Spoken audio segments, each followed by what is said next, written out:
he was lying on his side. And immediately you could see, like, I mean, he had 2 holes just at the back of his ear, left ear, and he'd been shot 6 times. He'd been shot in the back as well. We have 2 main suspects in this case. Like, both of them were arrested. Both of them were well-known associates of Marlo at the time. Now, they've never been charged, never been convicted of Marlo Hyland's murder or anything like that, but I believe they were the people, you know, that were there in the house that morning. The 80s had the General, the 90s had John Gilligan, and in the noughties it was the reign of Martin Marlo Hyland. He ruled over the drug scene, working his way up the ranks, taking the opportunity to step in when others fell by the wayside.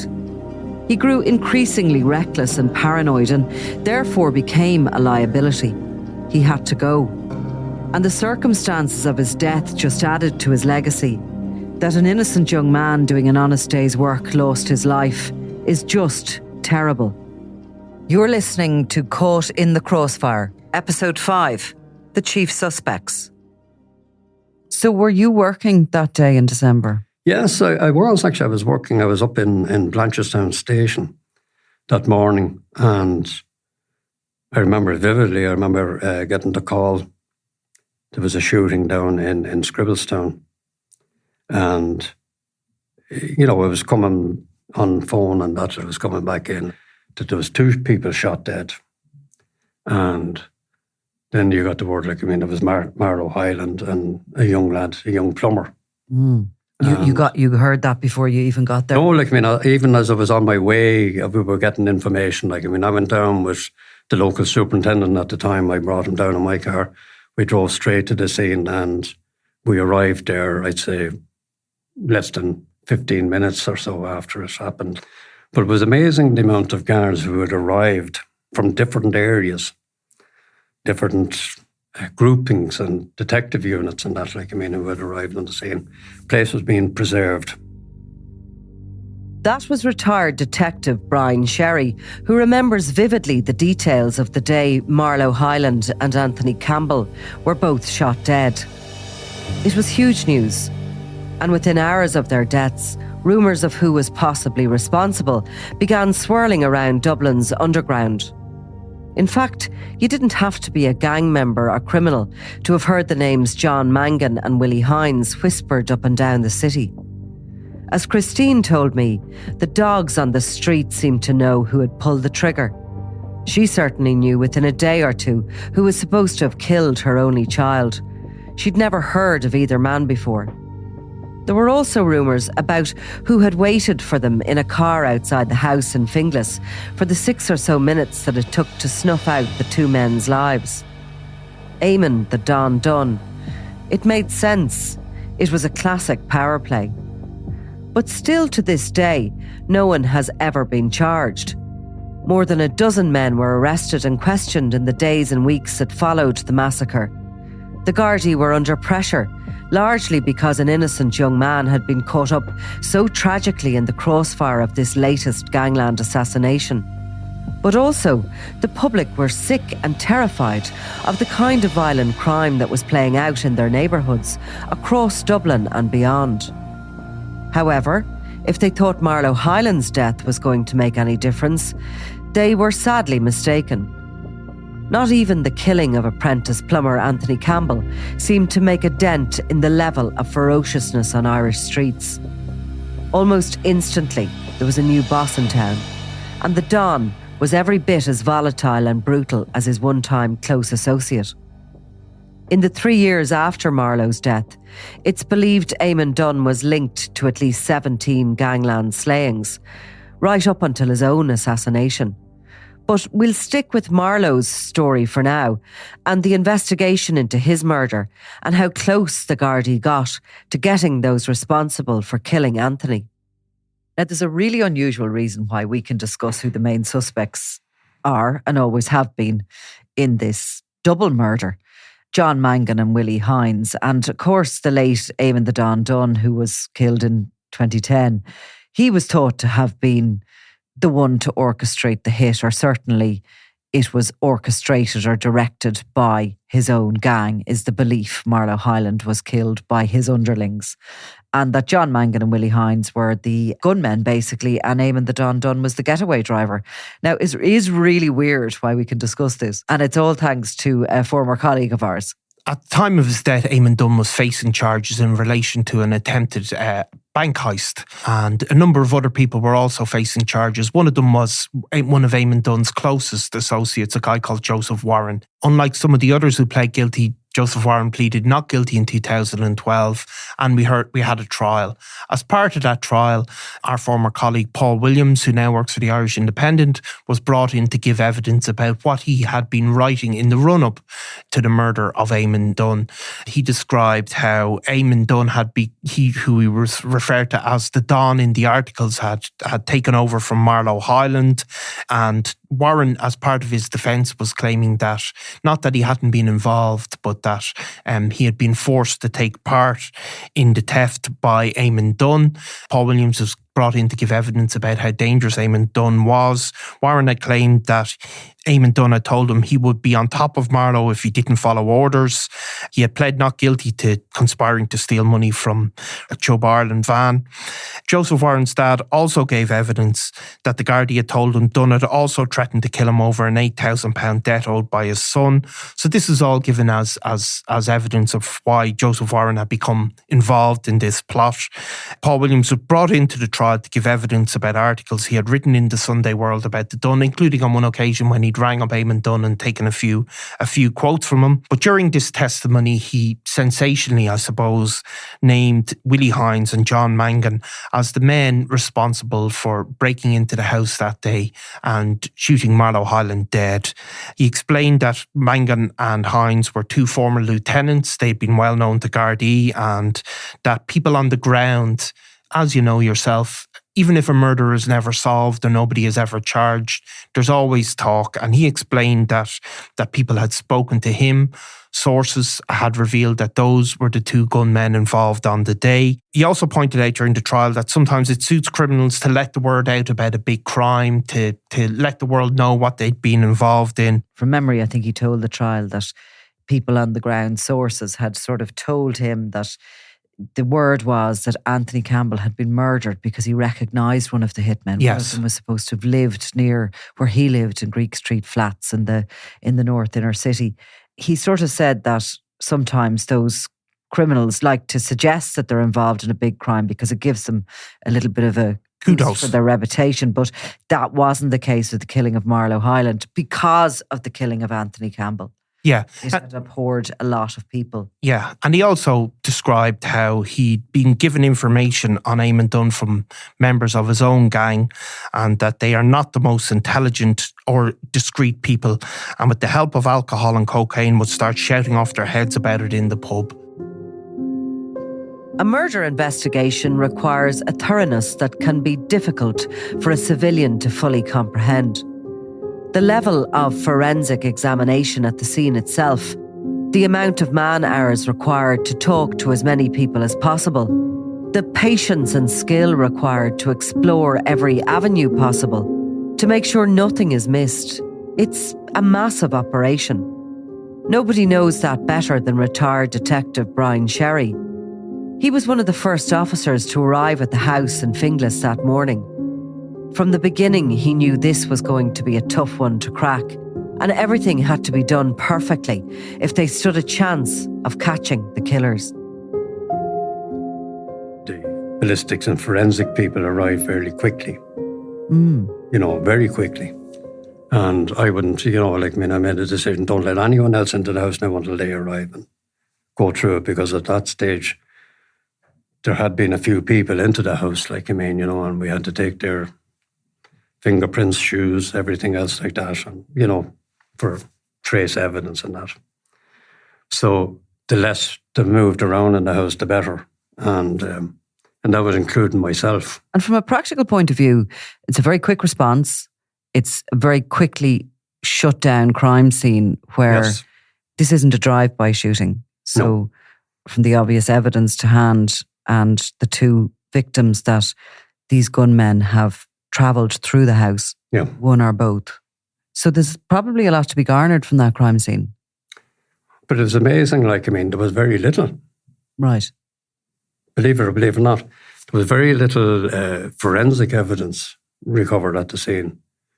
We got the shell casing of the firearm that was used. Mm. So we would have been able to trace it back to the firearm if we were recovering the firearm. Marlo was upstairs in the box room, and I went up to see him, and I waited until the forensic came in, and the forensic put down the various plates that we could stand on.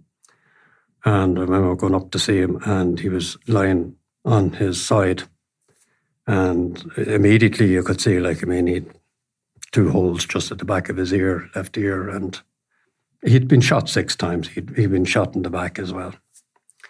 And as I said, he was holding his scapulars when I went in. So you think he woke? Oh, he was wide awake, because it was all happened within a very short period of time. David Murphy, the plumber, had arrived with Anthony Campbell, and they had gone into the house when Elaine, Marlo's niece, was there, and she was going to bring a child to school, and she brought her younger child with her. But before she went up and she gave Marlo Hyland a number of sulfidine and a drink. And she'd been talking, and she told him that the plumbers were downstairs and that they might want to come into the room because they were looking at the radiators. The central heating wasn't working properly. And so she told him like that. Then she headed off, and that would have been around 9 o'clock. At 9:18, David Murphy, who had left the house, was buying, because we knew from the receipt, in the shop that he was down in Finglas, he was buying plumbing equipment. And he arrived back to the house at 9, and we have him ringing Anthony at 9:28 because he couldn't get an answer at the door. So you're talking about a 10-minute period there. And our honest belief is that this happened shortly after Elaine left and David Murphy left. And once David left the house, the people who were waiting to come in saw him. They didn't see or didn't know Anthony was in the house. You don't think they saw 2 go in? I don't believe they saw that, because they saw the van, but they probably didn't see the passenger getting out as well as the driver and going into the house. Mm. And when they went in, the first thing they saw was Anthony on his hands and knees down at the radiator in the front room. And we believe, that they held him, one of them stayed there and held him there first. Mm. Didn't shoot him or anything like that. They went upstairs and they fired, and they murdered Marlo in his bed. And then they came down. I don't believe they were masked, because from descriptions of some of the witnesses that gave us descriptions on that, they didn't appear to be masked. They weren't particularly worried. But I have a sense that they knew Anthony from the inner city, and that Anthony knew them and probably knew them from the inner city and from hanging around and that sort of thing. And that's probably the reason I believe that they knew that he'd be able to identify them, at least. But we think it was more than that. But that's when they decided to shoot him. Was the same gun used? Same gun was used. So the same gunman shot both? Yeah. Do you think there was a discussion? Hopefully not. I hope to God there wasn't, because, young Anthony was just left on the ground, and as I said to you, he was a young man. He was 20 years of age, but he certainly didn't look 20. When I saw him, he looked like a young lad of 15, just lying curled on the ground, and you could see where the bullet had gone through his hand, where he obviously put his hand up to try and protect himself or shield himself from what was coming. So it was a tough scene. Of the 2 gunmen, the suspects, shall we say, have been named. Yes. Which did the shooting? Good question. Both of them were well capable of doing it. But if I was pushed, I would say, probably Willie Hines. Right. We have two main suspects in this case. Like, both of them were arrested. Both of them were well-known associates of Marlo at the time. Now, they've never been charged, never been convicted of Marlo Hyland's murder or anything like that, but I believe they were the people, that were there in the house that morning. So you believe Johnny Mangan stayed downstairs and held him while Hines went upstairs, shot Marlo, came down, and you think he made the decision? I think so, yes. I believe so. Was there carpet in the house? Not to my recollection. It was more wooden floors, that type of thing. Which is probably more difficult to get forensics from, is it? Yeah. And the only thing is, if you had walked in dirt or walked in dust or anything like that, and walked on it, you would leave probably an imprint of a shoe or whatever like that. And the forensics people would be well able to, with dust and everything else like that, to bring up the likes of that. And we have this impression probably from crime dramas on the television, but that we leave DNA everywhere we go. That we shed. And so somebody stood over the top of Marlo Hyland in the bed for, presumably it takes a few seconds anyway to release 6 bullets from a gun into him, and there would have been blood, and possibly from the gun going off there might have been some movement of the person, but was there anything around the bed or anything? No. Strange enough, no. And the type of guns like they were using were 9mm handguns, and they don't recoil that very heavily in your hand compared to a revolver type of a weapon. The 9mm, there will be a recoil from it, but it was the gun. The shots were fired at very close range. So, if we had got those people immediately after the robbery or the shooting after, you would have a gunshot residue on them and all that type of thing. Even the fire brigade, when they went in, to check the bodies and that, for life, you could smell the cordite in the room. In Marlo, where Marlo was shot dead, you could smell the gunpowder, and that was a while after it. And you would expect, if you got them with their clothes or anything like that, if you had, you'd have residue on them, And what about the door handle? Door handle, nothing. The door was open. Or ajar. Or else they knocked and young Campbell answered the door and they walked in. And the door into Marlo's room was left ajar. That was open anyway. It was a full, and I mean a very, very thorough complete examination of the scene, as I would expect, and I wouldn't expect any less from the people. But I knew they were experts in their field, and I was happy with the work that they carried out. And I suppose the hitmen were experts in their field too, and they had well planned and knew not to be putting a bare hand on banisters. Or was there a suspicion that they had gloves and maybe something over their feet? It's quite possible. But I don't think they would have resorted to that. I know that certain items were bought before. Certain items of clothing and footwear were bought before the murder. And that's how far we were able to bring that. We know, who bought them, and, they were never recovered. And how quickly did you identify the suspects? Practically immediately. How? Well, following the robbery, 2 cars were seen. A VW Passat, black VW Passat was used. And you had a second car then that was following that. And that car, we were fairly confident that was belonging to Willie Hines. So who was driving both of those cars? Well, I suspect that they were driven or met up with Eamon Dunn. And he either brought them to the scene or picked them up immediately after. So he was one driver. And did Willie Hines drive his own car? Would have driven the other car. Behind, and was one of the cars burnt out?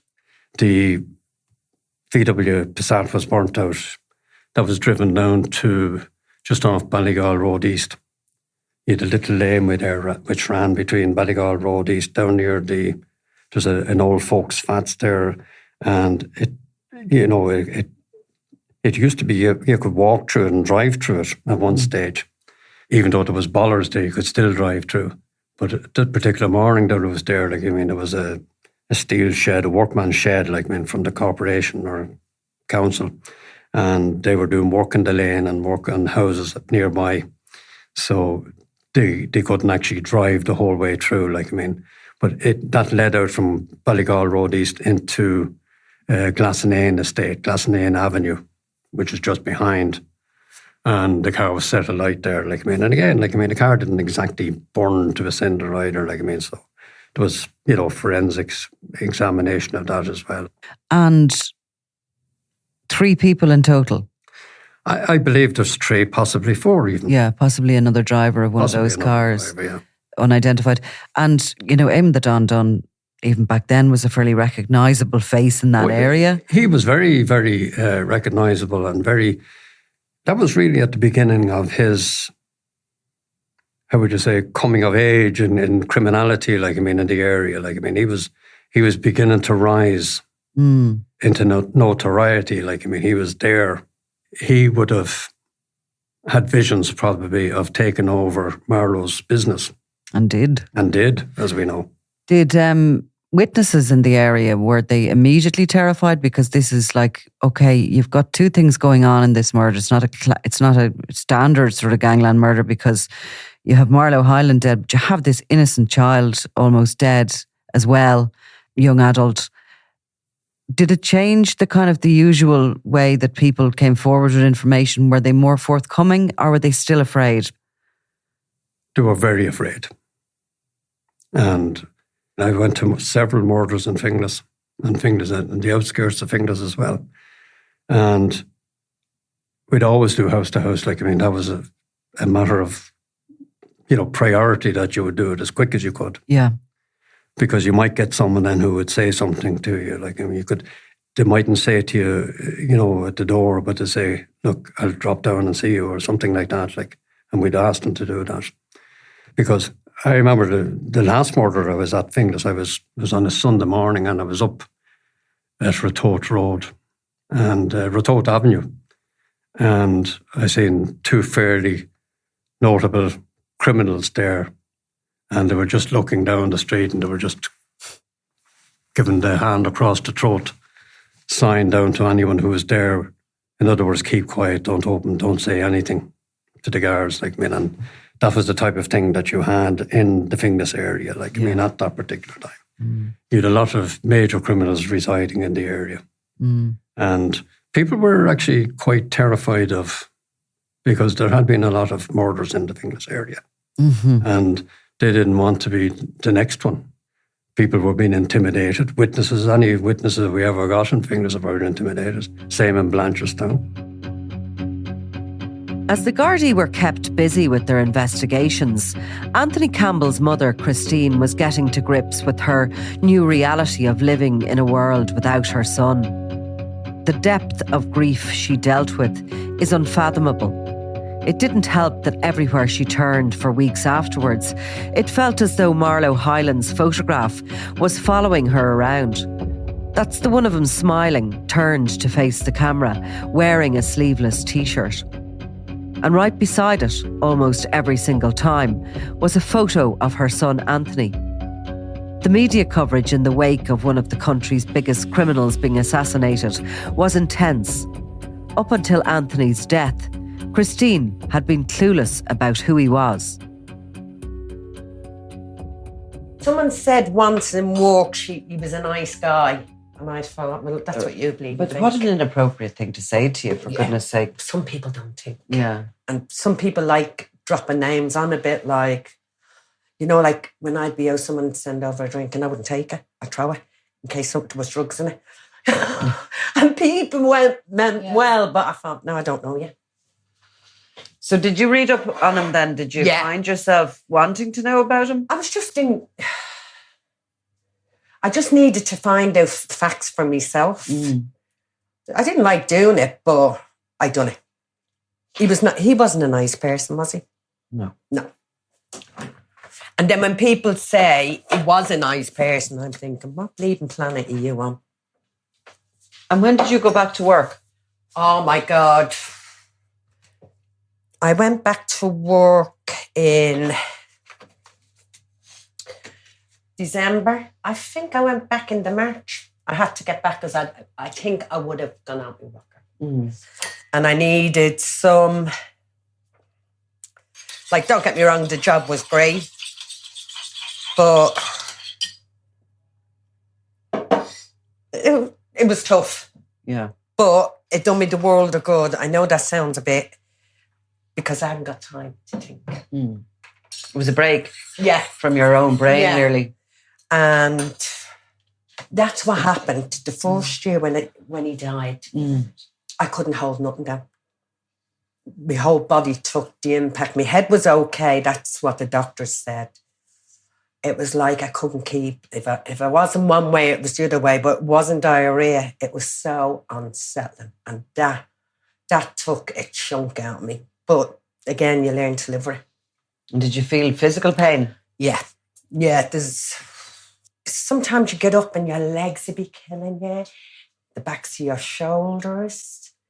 And then my friends that year took me to Benidorm just for a few days, get her out of here, get her away.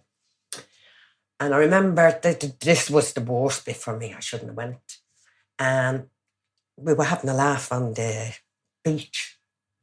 And then I broke down crying because I was having a laugh. I can't describe it, but you were damned if you did and you were damned if you didn't. That kind of feeling. It's, as I always say, I wish God had took me, because it is, I think for any mother to lose their child, it's the worst feeling ever. No matter what way you lose them, it's your child. We shouldn't be losing kids, should we? Living in Dublin, surrounded by memories of Anthony, was difficult for Christine. There was also a certain amount of fear she lived with. Fear that those responsible for her son's death might one day try to approach her, for whatever reason. Neither is it easy being known by strangers as the woman whose son was shot by Marlo Hyland's killers. There were times when she was out when random people would quiz her about how much she exactly knew about the murders, insisting that she must have inside knowledge of the Garda investigation.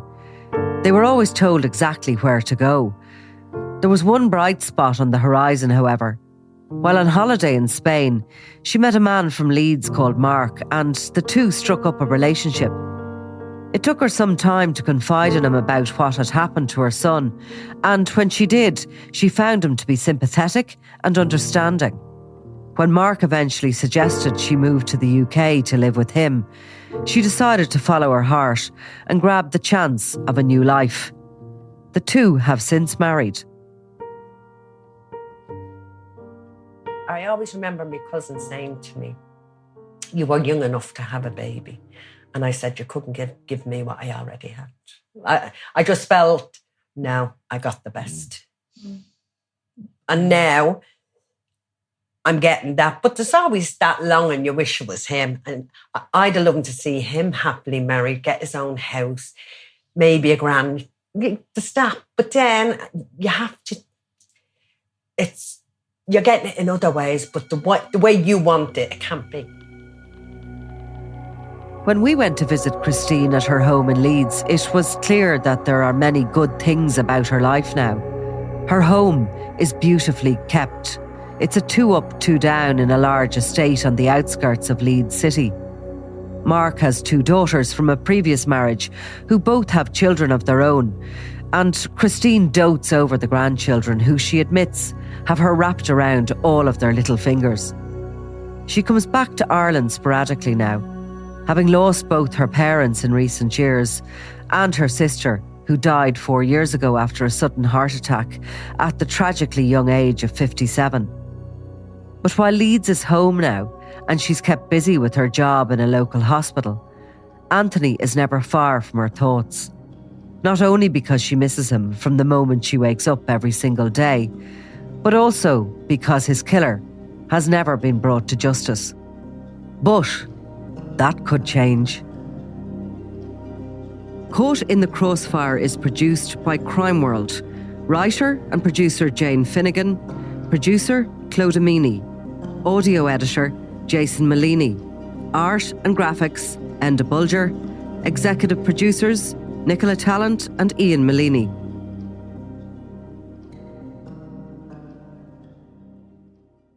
I'm Nicola Tallant and you're watching Crime World, a podcast about criminals, drugs and the underworld in Ireland and across the globe. Make sure you subscribe to our channel and turn on notifications so you can be the first to watch all our latest episodes. You can also listen wherever you get your podcasts.